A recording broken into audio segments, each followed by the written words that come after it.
part of the Press Play Podcast Network. This episode of the Chase Smith Podcast, part of the Press Play Podcast Network, is brought to you by Shart.com. Shart.com offers the very best t-shirt frames on the market. It's as simple as that. It's so good, some people call it art for your t-shirts. You know, shirt art or Shart. Shart.com is perfect for that shirt folded in the back of your drawer that is too sentimental to donate or throw away. Purchase one of these incredible frames ready to hang and display that shirt with pride. Shart's foam inserts and high-quality frames prevent you from having to cut your shirt and will keep your memory safe and beautiful for years to come. It comes fully assembled with turn buttons, real glass sealed in place for safe shirt framing, and two sawtooth hangers down to the back of the frame so you can mount your piece of Shart either horizontally or vertically. Shart acts as a great decoration for your home, retail store, office, your bar, your restaurant, your school, gym, shops, man caves, and even studios. It's super simple and easy to set up. Look, I love this product so much. I have 5 of them. I'm telling you, they're fantastic. And partnering with us, now they can offer you the very best prices on the very best t-shirt frames. Only for the Chase Smith Podcast listeners, you can use promo code CHASE at checkout to save $5 off any order of the original 11x14 black frames. Limit 1 use per customer. The offer is good through the rest of February. Again, promo code CHASE at checkout to save $5. Go to Shart.com today to begin your order.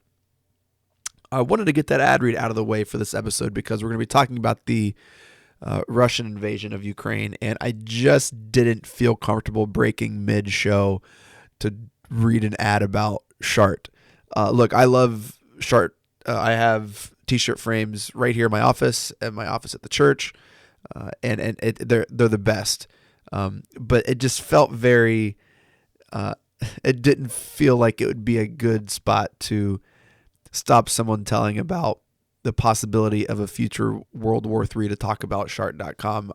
In this episode, I bring on one of my good friends, Joshua Pritchard, who is a licensed history teacher who loves history and is one of the most read up and knowledgeable people that I know about this situation. And so last week, he drove with me to Cleveland, Ohio. We had a live all-star show with Cavs on the Break and Sable Brothers on the Baseline and Ray Guy Road, and it was incredible.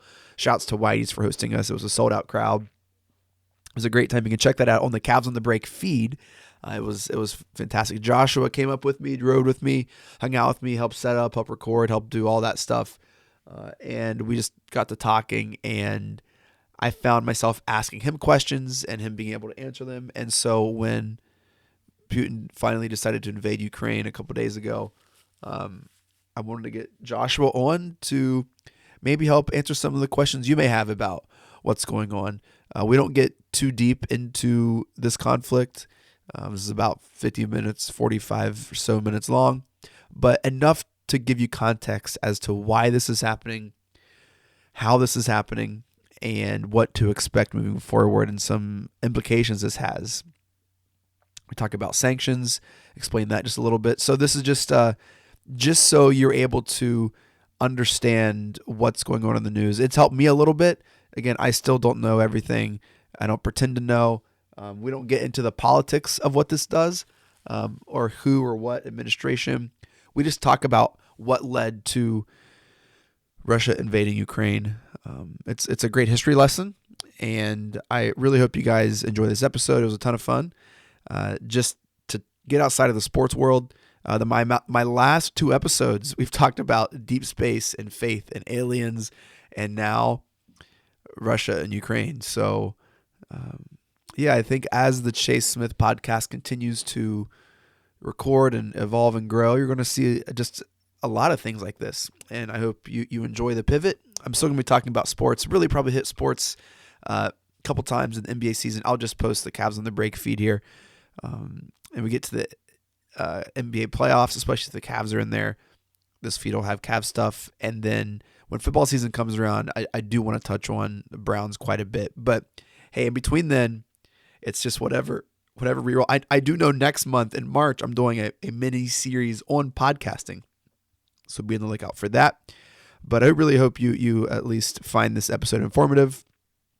Always great to talk to Joshua, and I'll bring him back as this as this unfolds. So I hope you guys are doing okay. Hug your family, tell them you love them, and I'll catch you guys later. Enjoy the show.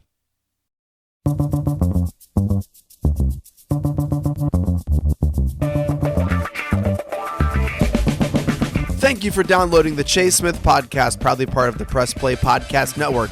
In this episode, I interview Joshua Pritchard. He's a licensed history teacher, and we talk about Russia's invasion of Ukraine, how we got to this point, why Putin decided to invade Ukraine now, and what we can expect moving forward. Let's get it!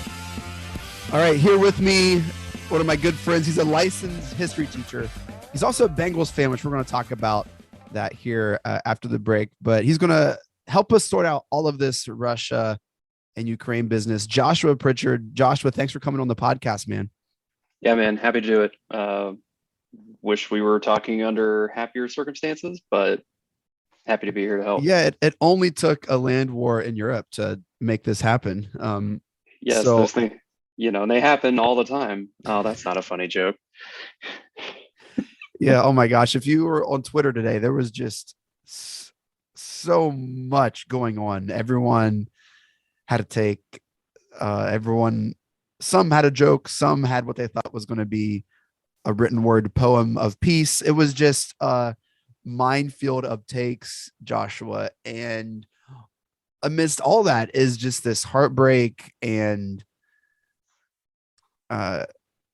action that Russia took late last night, early their morning, late last our night, over in Ukraine. And we talked, Joshua, about a week ago about what could happen at pretty great length. And Yes. You had an answer for all my questions. You knew even more than I asked. And so as this developed, I was like, oh my gosh, people might not know what's going on, because there's a lot I've found going on that's just more than Russia is invading Ukraine.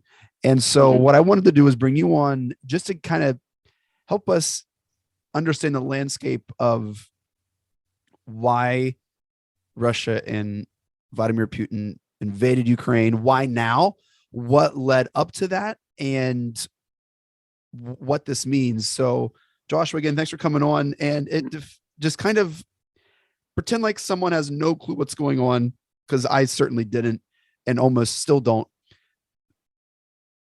Why is Vladimir Putin invading Ukraine right now? To answer that, I kind of want to talk.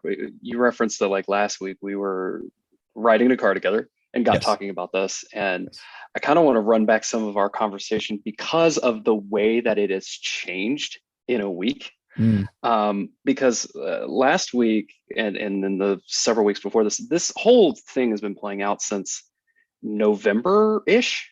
There has been a troop buildup and this look of like, oh, something's happening. They're moving towards Ukraine. We're not sure. But obviously it all got hot in the last month or so, right? But as early as last week, there were sort of these like, there was one sort of broad idea of what must be motivating this, and then kind of a couple little side items about it that might be kind of sweetening it, right? The prevailing opinion was that it has to be about NATO encroachment. And so NATO, for folks who don't know, or just hearing we're just going to pretend folks don't know anything, right? I don't, and this is all helpful. So any context, any definition, any explanation is what we want. Sure, I'll try to keep it brief because I'm a talker. NATO is the North Atlantic Treaty Organization. It is a military alliance of 30 member countries. It was launched right after World War II, and sort of picked up steam around the Korean War and in the sort of the rise of communism right after World War II. The function of NATO was sort of twofold. Military alliance where all of these member countries are basically agreeing to protect each other and keep an eye on the Soviet Union. If they get out of line, they have nuclear weapons. We're basically telling them that we're watching you and you can't mess with the West. Then the sort of social political aspect is like, as communism is spreading, the Soviet Union becomes this big, massive communist state. China becomes communist, and communism starts spreading through Asia. NATO also kind of functions as a firewall to all these people are agreeing we're not going to become communists. We won't be a communist government. This is an alliance of democracy, right? So it's sort of a like hard stop on that. So what does this have to do with NATO? What it has to do, NATO still exists, obviously. And originally, I believe NATO had 12 members, countries. It is now up to 30, including the United States and Canada, and the other 28 are in Europe. There was a sort of pseudo understanding that apparently the Soviet Union / Russia thought that NATO would not expand. It wouldn't get bigger. But as I just said, it's up to 30 members now. And as countries have been added, countries that used to be part of the Soviet Union have been joining NATO, and therefore moving its sphere of influence east, closer and closer and closer to Russia. Which is a big deal to Russia. Yes. I mean, for this is reasons that we're going to get into here in a few moments, I'm sure. Right. I mean, the broad strokes thing is that this alliance existed to say, we are at maximum your enemy, at minimum a deterrent against you. You can't do things in Europe because we exist, right? And so now that idea is getting closer and closer and closer to your borders. Which the Russians and Putin has taken so much umbrage and offense to this, because Ukraine, Georgia, nations that border Russia used to be in the Soviet Union. Right. Yes. Okay. Russia and Georgia are the two closest, but then there's also Romania, Latvia, several other former Soviet states that are in there, and the largest now member is Poland, who's a very large country and right on the border of Russia. Poland is in NATO. Yes, Poland is in NATO. Ukraine and Georgia are not, but that is part of the, at least last week, the idea that what must be animating them is that since 2008, there has been essentially Ukraine and Georgia, very tiny country of Georgia, were essentially nominated to become members of NATO. As one of the last acts of the Bush administration, they gave them what's called a NATO action plan. This is a huge red flag to Russia, specifically because Ukraine's a very big country, very agriculturally rich. But if they were to join NATO, there is almost a complete border, almost the complete western border of Russia now is in NATO, except for one country called Belarus, who we will talk about because they're important in this. But you're talking about almost the entire western border now are NATO members, which again are all former Soviet Union. It's all former Soviet Union land. That when the Berlin Wall went down, when the 80s, Reagan, all that stuff happened, right? Those nations became sovereign. Yes, right. And current Russian Putin wants that back, specifically the nations before they joined NATO, because once these nations join NATO, then with that military alliance, like you said, and you might, people who do look into this or read, you might see if you attack someone or one of us in NATO, you attack all of us, which no one wants that. Well, hopefully no one wants that. Yeah. So that's the other undergirding part of, and why NATO matters so much beyond just the influence.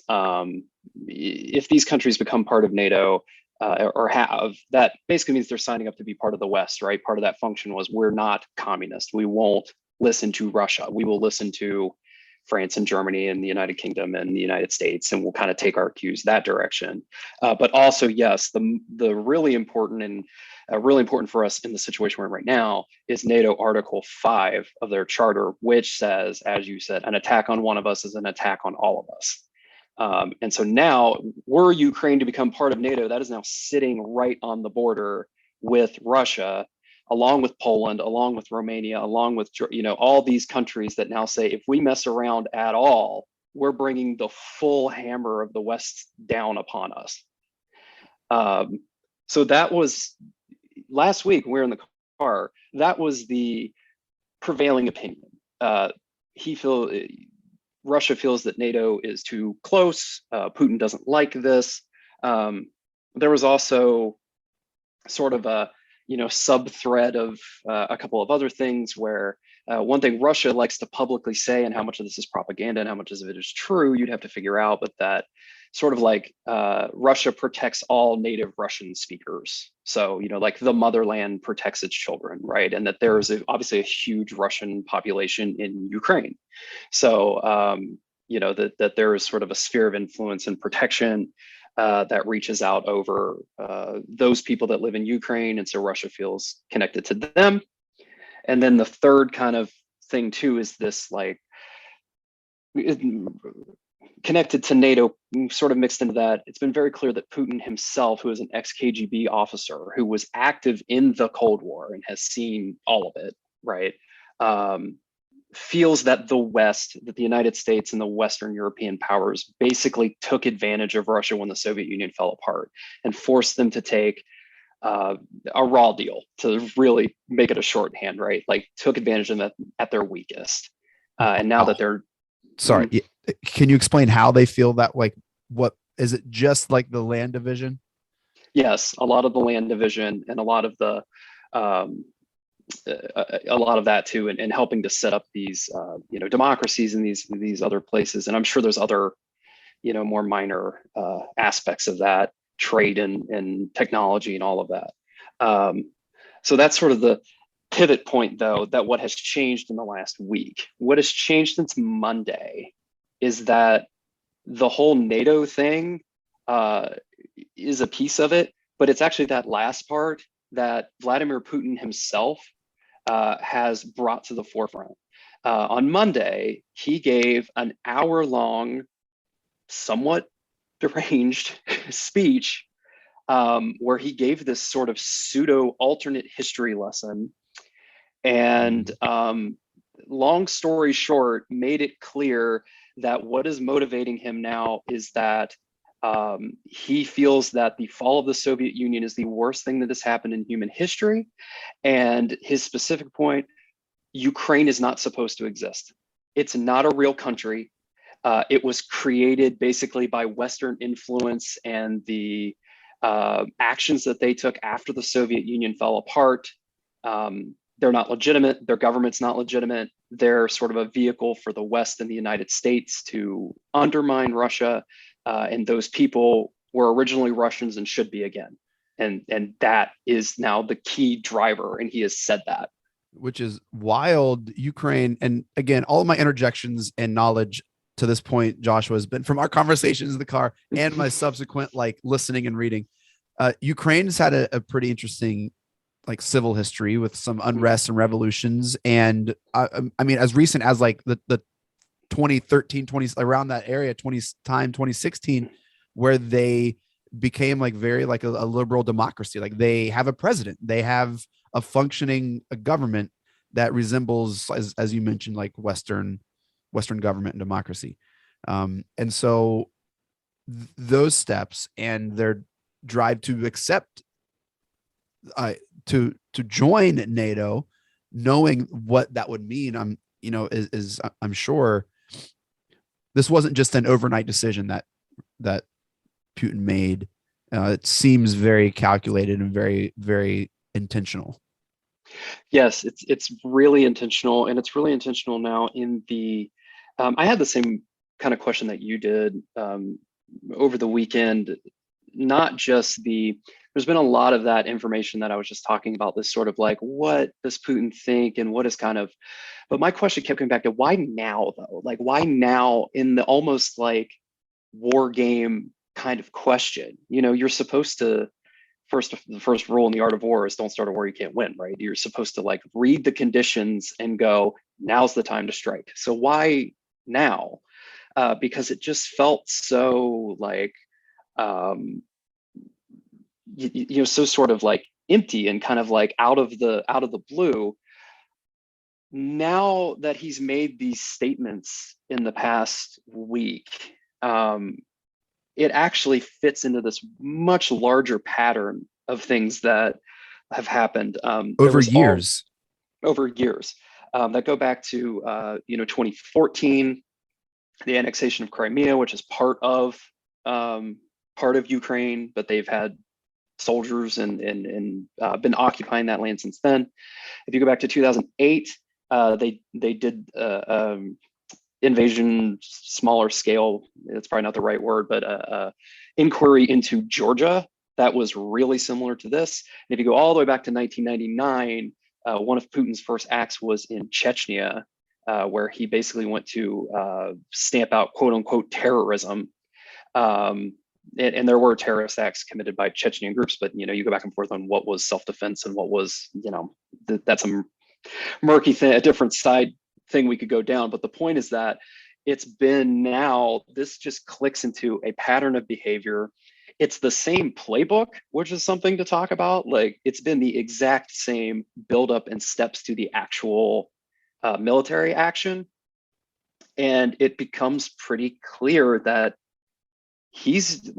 Putin has been building to this. It's like he must have, you could imagine him going to bed and like thinking about this. Like, there will be a time when I will, right these historical wrongs. Right. And I want to talk about our response to that in the word you're hearing, sanctions, all the time. But I still think that there's even more context and history, Joshua, that even leads to like how Ukraine became vulnerable over the years, and some of those steps. Now I'm going to say a word. I don't want to trigger anybody, but what is Trump's role in all of this? Because there has been, Ukraine has been in the news previous to this, not just recently, over the last 3-4 years, with Donald Trump and Russia. Yes. I only hesitate because we only know what we know. Who knows what conversations were had during the Trump administration in private rooms. But the things that we know, the first Trump impeachment, he was impeached twice. You may remember. Wait, how many times? Twice. How many times? Twice. That's a record. Yeah. Some people count rings, some people count impeachments, and Trump's got two. The first one was about him pressuring Ukrainian's president, Zelensky, who has been a titan of bravery in the last couple of weeks. You tweeted out his one of his speeches, which was pretty remarkable. Let's stop to talk about him for a second, because I mean, this man has beat the drum of like, we are Ukraine, we're not afraid of Russia, we're not running from them. It's been amazing, and it's all the stuff that we think that we would say in that moment and the way that we think that we would act, and he's done it, and it's been an incredible thing to behold. But he was pressured by Trump to essentially look into Hunter Biden and this so-called malfeasance that was pretty empty with a Ukrainian company. Can't remember the name of it now because it doesn't matter. And threatened to, and actually ultimately did, withhold military aid money that the United States has been providing to Ukraine to help build up their military, to give them a good standing in that part of the world and a fighting chance should, I don't know, something crazy like Russia invade them happen. Right. Oh wait, which Trump removed that aid, and no one really knew that it was happening. It just happened. He didn't really go through the proper channels. He went against his advisors and said, we're going to stop all of this aid to Ukraine. Yeah, there was talk at the time about if like not sending the aid in and of itself was breaking the law, because it was passed through Congress to send continue giving that aid. So it's a law, right? But that was 5,000 years ago. Joshua just shrugged his time. shoulders at the word law, talking Yeah. about the former administration. So that's what that pause was. He guffawed and he shrugged his shoulders, almost like the meme or like the emoji. And so to say that Ukraine what isn't as strong as it could be because of us is a true statement. And you start to, I mean, I don't know if I don't want to put this on anyone, but it almost, I mean, I don't know. Like I said, you only know what you know, and you don't want to say things that are awful, but it seems that there's way more going into this than just, hey, I got to hurry and do this. This seems very calculated. This seems like over years of conversations and scheming and agendas, because Ukraine is one of the more popular former of the Russian states. It's the largest former Soviet state, and is a really important country in Europe. It's sort of the breadbasket of that part of Europe. A big agricultural oil passes through there. It's an important place. Yes. So this is happening, Joshua, as we speak. Russia is invading Ukraine. What will happen next based off what is happening right now? So like, is the invasion have an end point? How does Russia or Putin know that they've won? Like what will happen next? Like, or what could happen? Okay, so a lot of thoughts about that. Let me try to stay here first. Let me try to stay with like what's probably in the immediate future, because what's about to happen soon versus big picture is pretty weird. The one thing that we have to do, if you're looking for positive things today, like one of the positives, there's only been like two positives. One of them is the Ukrainian military stood up and really fought back today in a way that some of these things just feel so empty to say like they covered themselves in glory, but they did. I mean, their country was being invaded, and the plan really looked to be the Russian military is super modern military, capable of anything and everything. I think on paper their plan was probably let's overrun Ukraine today and be in control by nightfall, and that didn't happen. The Ukrainian military stood up and fought them back in some areas, fell back in other areas. So there's a positive. As much as they were able to slow the invasion, I hate to say this about a place I've never been, but like the invasion is going to be successful, specifically because a key airport, I think on the northwest, I know it's on the northern side of the capital city of Kyiv. I don't exactly know where it is, but it's on the northern end, I think the northwest side. There was a lot of fighting over this airport today, and Russia initially took it, and then the Ukrainian forces kind of launched a counterattack and they were defeated. And so Russia now controls this airstrip in the capital, and they've been flying in troops. So there are now troops on the ground. They will have control of the capital city, Kyiv, pretty quickly. I mean, we're into, warfare in a city, in a modern warfare in a city. So that could end up taking longer than you think to clear out, but like they have the infrastructure and the weapons and the people in place to do it, to take over the capital and kind of go from there. Gosh. So is this president, am I pronouncing right, Zelensky? Zelensky, yes. Will he retreat, or will he is he going to like be killed? I don't know where he is right now. I was actually watching he was with Sean Penn. He was in a room with Sean Penn is where I saw Sean Penn is on the ground in Ukraine. I don't want to get derailed on like this being the social media war. Maybe we could talk about that some other time, but I'm talking about this airstrip. There is a clip, the CNN reporter who is on the ground in Kyiv was standing next to like 50 feet away from like Russian soldiers as they were like taking this airstrip today. And he's pressed, so they're not hurting him. And he actually said, like, I went and talked to their commanding officer and asked him, what are they doing? And he said, we need to secure this because we're bringing supplies in and troops in through it. Like they just told him, that's the like reality of stuff on the ground. In terms of President Zelensky, I was actually watching the White House press briefing and Jen Psaki before I came in here, and somebody asked if Biden had spoken to him today and if they knew where he was, which was kind of a dumb question. But she just said, we're aware of his location and the president spoke to him today. So She clearly is so great. She's the best. She's so good. Nothing rattles and just her. such a breath of fresh air compared to all the other, press secretaries we've seen her for the last 5 years.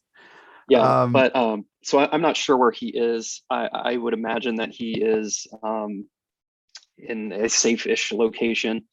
But at this point, the goal of the invasion is to get control of the government and essentially install a Kremlin, a puppet government, right? A Russia-controlled government there. And I don't know how long it's going to take, but at this point, I don't see anything saying that like they're not going to be successful at it. Yeah. So I'm not going to take a break because we're talking about this, and one of my sponsors, it would just be a really weird swerve to so I'm going to give them a spot on the pre-roll.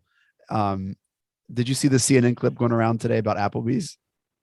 I did not. What was that? Oh my gosh, Joshua. So CNN's covering Kiev, I think. Is that how you pronounce it? Okay, weird. Here's a trivia thing for you. And that kind of summarizes like what the relationship between Russia and Ukraine is. It is pronounced Kiev. Kiev. If you are Ukrainian. If you are Russian, it is pronounced Kiev. Oh, well. Because they renamed it that to try to give it a Russian name to exert their influence over it. So it's Kiev. It's Kiev. Okay. Right. So their CNN has a video shot of Kiev, and they're like, the air warning sirens are going off in Kiev to signify there could be airstrikes, and it's on CNN. All of a sudden it goes like a picture in picture, and Applebee's runs like a 15-20 second spot, like Applebee's. It like plays that song, and there's like this like, stupid line. Dude, it is talking about the social media war. Like there's not a better like snapshot. Right. Well, there was a ton of snapshots today about the social media war and its ridiculousness, but it's pretty absurd. So I'm not going to do that. So one of the words that we've heard a lot over the last really week before this happened even is this word sanctions, Joshua. What is a sanction, and why have we heard so much about it? And why are we doing sanctions even more, right? Like even harder. There's like that Office meme where they're like, stop dating my mom. Yes. And Michael Scott's like, I'm going to date her even harder. And I feel like that's what is going on right now. I'm going to sanction you even harder. What is a sanction, Joshua? And what it means. Yeah. Okay. So sanctions can take on a lot of different forms. And I can tell you what the ones that have been imposed are now. Can I give my 6-year-old daughter a sanction? Sure. Okay. Go for it. You can sanction her from what's her favorite? Is she a cookies person? Brownies, any sweets, candy? any sweets, ice cream, candy. All right, you've now leveled a sweets sanction on her, and she now no longer has access to them because you control them. Now, what is happening is that if she has amassed a bunch of Reese cups under her bed, you can't sanction those because she has those. But the ones that are in the chase controlled areas, she's not allowed to have now. Okay, which I cannot confirm or deny that she does not have a stash of candy somewhere in her room. She might. That does run in my family. My sister, she had stashes of candy in her room that would just be random wrappers places. So there might be Lottie stashes of candy that I cannot sanction, but candy that I control and I have in our cabinets, I can sanction those and say you do not have access to this candy anymore. Right. Okay. Now I'm not going to point out that in that thing we just set up your daughter is Putin. No, But very anyway, much. She's but anyway, great. so that's what the sanctions are. Is that specifically the ones that have been leveled by the United States, by the United Kingdom, NATO members, are cutting off Russian access to money and to Russian banks. And so I don't remember the number now, but a super high percentage of Russia's actual money, like actual wealth, is not housed in Russia. It is housed in banks and financial institutions that are around the world. And they've essentially said, any of that's stored in the United States, you can't get to it now. It's cut off. You don't have access to it anymore. They've additionally then done that so they did that on a broad scale. That's what was announced today. But then they've also are able to target individuals. And so they sort of started hitting the inner circle around Putin to kind of like turn up the pressure on him, because now all of his best friends don't have access. Well, I shouldn't call them best friends. If you watch the thing on Monday, everyone there looked very scared to be with him. But all of the people who are around him now don't have access to any money they have offshore, or, they can't travel certain places. That's other things they're doing. Visas are blocked. They can't leave Russia. So we are, the plan is isolate them and cut them off from resources like that.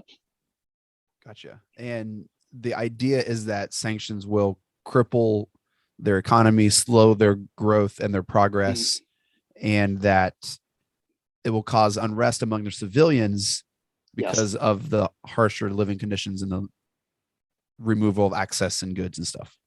Right. Yes. The idea is that, you hit the oligarchs, the elites in Russia, by basically taking their cushy life away, that they don't have access to all of their riches around the world.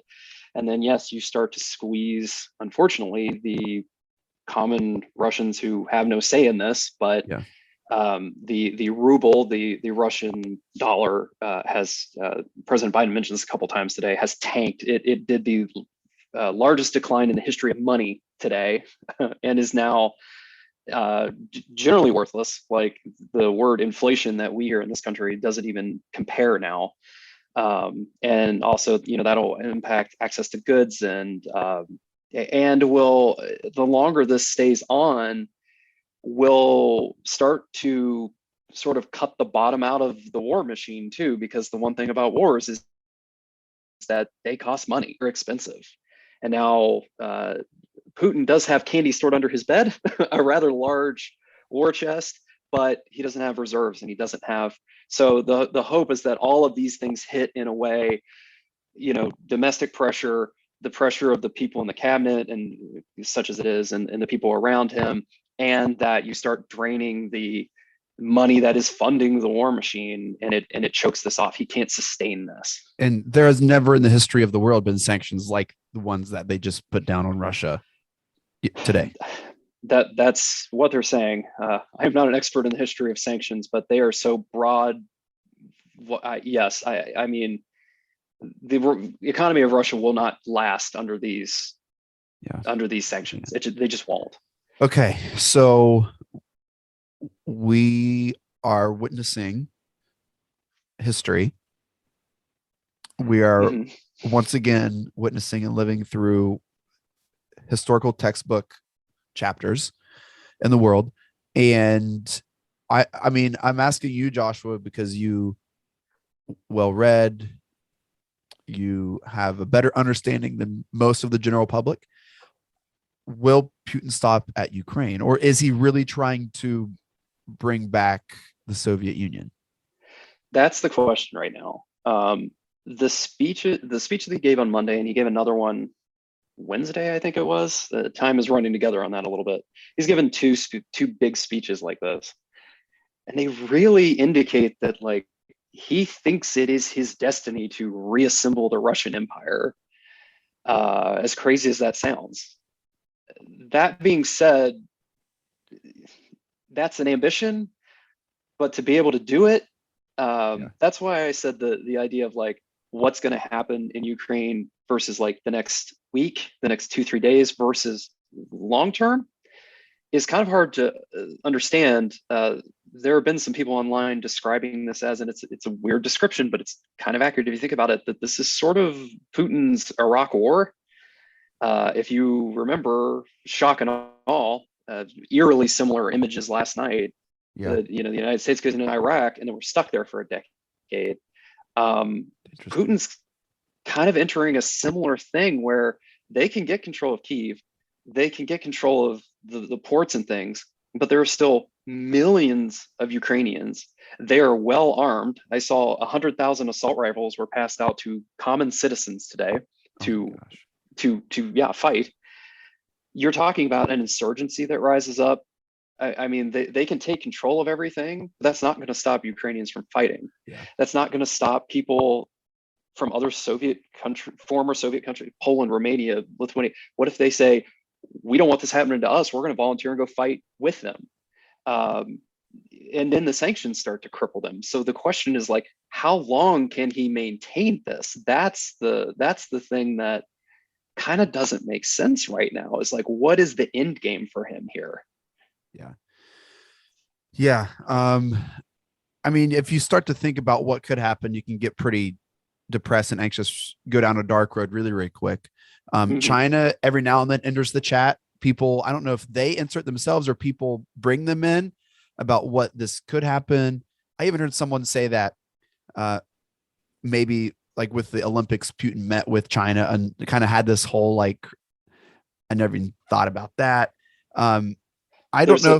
There's a sort of talk that Putin agreed to wait until the Olympics were over, because he'd already done that once before, and he'd already done that once before to wait for the Olympics to end, but that to sort of like let China have their propaganda good time, that he wouldn't interrupt that coverage, and would wait for the Olympics to end, which he did. So this is just, it just sucks, man. And to hear just like in a sentence of explanation, they passed out 100,000 assault rifles to citizens. Yes. I mean, this has ripple effects. I mean, that was a tweet from President Zelensky sometime in the night too, that said, if you want to fight, we will arm you. Jeez. And you see images of people fleeing Ukraine. Mm-hmm. Who knows if Poland or other nations are ready for that influx of people? Probably not. Because this has all kind of happened quickly. I mean, there's all these other. That's awful. That's sort of the function of what U.S. soldiers in the NATO countries are actually kind of doing right now, is being extra personnel there to help with refugees, to help those countries, to help Poland and those other countries to have some more manpower to deal with that. Yeah. Well, this will be a defining moment of the current administration, and to see how they manage and how they lead, and not only stateside here, but globally. Everyone waits to see what we say. And, everyone has different thoughts about whatever administration. I'm just very grateful that we are where we are. And I am too. I mean, I was thinking about today that, like, politically speaking, like, I don't know, man, it's dumb, but like, there's a good chance that like Biden doesn't get reelected because of all this. I mean, you already see the people who are spinning it into like, well, look at this and that he's spent. I'm really glad we have a grown up at the wheel for this. Like, I mean, we mentioned Article 5 of NATO, and I told you Poland is like right there. We are a misplaced missile away from Article 5 being invoked, and now the great powers are fighting in Europe. Like, we need a full-grown adult at the wheel during this, who listens to advisors, who understands. Right. Yeah. Right. Oh boy. I think we could talk about that for 30, 40 minutes. I would prefer not to, just because I want both of our parents to still love us and claim us, Joshua, after this is released. Yeah. So that'll be on the subscription side. Right. Joshua, thank you so much for coming on. Very, very informative. I hope this helps people at least get an idea of what led us to this moment. And we'll just kind of see how things unfold. So Joshua, thank you. Thanks. Yeah, absolutely, man. Anytime. And said I'm happy to talk more about it. I hope we don't have much to talk about for much Yeah. longer, but if it goes on, here to help.